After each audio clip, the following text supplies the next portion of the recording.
Parce que pour le moment, si je vous montre avec les perturbateurs endocriniens, le plastique qui libelle le bisphénol, les canettes de Coca-Cola, moi je vous dis une chose, évitez le plastique.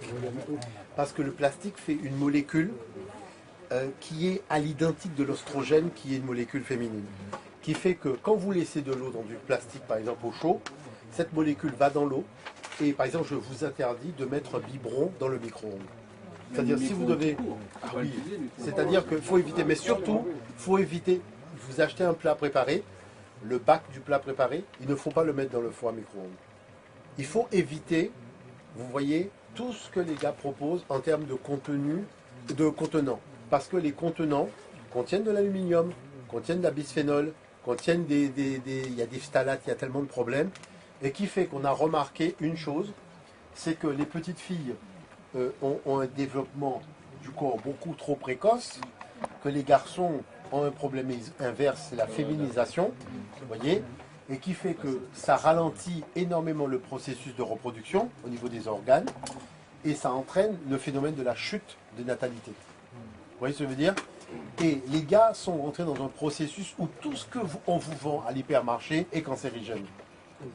C'est-à-dire, aujourd'hui, malheureusement, je ne peux pas vous donner un seul produit qui est vendu à l'hypermarché qui n'est pas cancérigène. Parce que quand le produit ne l'est pas, le contenu qu'ils ont utilisé l'est. Et la molécule va dedans. Est-ce que vous voyez? Il y a le charbon activé quand même. Oui. Le charbon activé, oui, le charbon activé. D'ailleurs, on est en train d'élaborer un système. Parce que le charbon activé, c'est quand même d'abord c'est la seule substance qu'on ait trouvée quand même pour reparer à la, voilà. À la solution. Alors, et ça vient en plus de la noix de coco. Ouais. Parce que c'est celui-là qu'il faut prendre. C'est celui avec la noix de coco. Et on voit même également que l'eau, il faut savoir que l'eau de coco, on peut l'utiliser de deux façons différentes. Les jeunes cocos, les jeunes cocos l'utilisent pour les yeux, et quand on nettoie les yeux avec les jeunes cocos, ça redonne ça nettoie la vue, mais d'une façon extraordinaire. Parce que l'eau de coco, c'est une eau, ce qu'on appelle une eau structurée, qui est à l'identique de l'eau qu'on a dans le corps, et exactement, et c'est la raison pour laquelle on voit l'eau de coco de plus en plus dans les grandes surfaces, mais il faut prendre l'original, il faut prendre pas celle dans les emballages qu'ils nous donnent, et dans l'emballage naturel.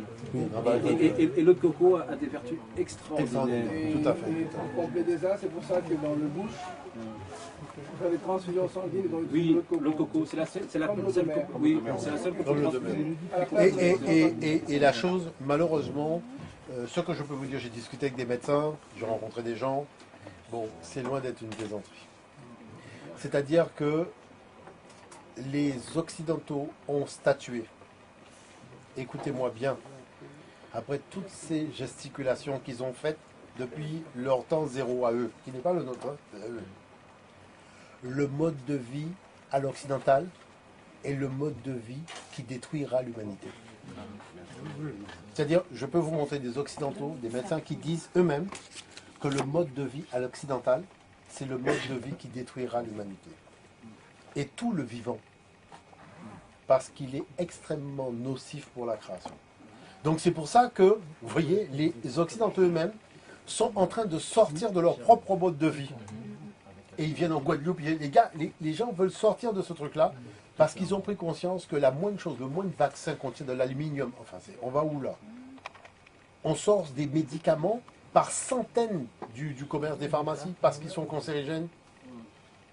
On fait la lutte contre le cancer du sein, alors que tout ce qu'on donne à la femme est cancérigène. Les produits de cosmétiques contiennent de l'aluminium. Quand elles se mettent du fond de teint, tout ça, il y a de l'aluminium dedans. Cet aluminium rentre dans le sang, c'est ça qui donne le cancer.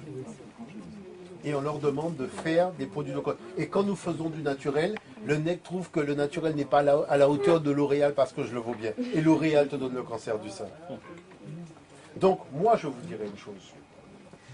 Et c'est pour ça que il faut faire des conférences, surtout les femmes qui vous occupez de la mode et de la beauté. Il faut, plutôt que de se battre pour le prothétissage et compagnie, il faut expliquer aux gens, sur la base du document, que ces produits qu'on utilise sont en réalité des perturbateurs endocriniens. Ça veut dire que ton fils, il va venir te parler en faisant « Maman, dis-moi, je veux de l'eau ou du machin ?» Et tu ne vas pas comprendre parce que tu vas dire à quel moment il est devenu comme ça. Parce que, mais tu es enceinte, tu mets des produits qui contiennent des trucs d'hormones féminines, en trop de doses, au moment où le corps est en train d'envoyer les nutriments, les choses qu'il faut pour concevoir l'enfant. Il faut informer les gens. Vous voyez ce que je veux dire? Ici, il y a beaucoup de blancs qui se battent pour informer les gens. Mais les gens sont pris dans la consommation et ne se rendent pas compte de ça. Mais nous qui sommes encore entre les deux, il faut informer les gens. Il faut faire comprendre aux gens que tous les médecins ont déjà tiré la signal d'alarme. Le signal d'alarme a déjà été tiré. Toutes les lignes rouges ont été dépassées. Il faut revenir au naturel. C'est une question de choix qu'on n'a plus.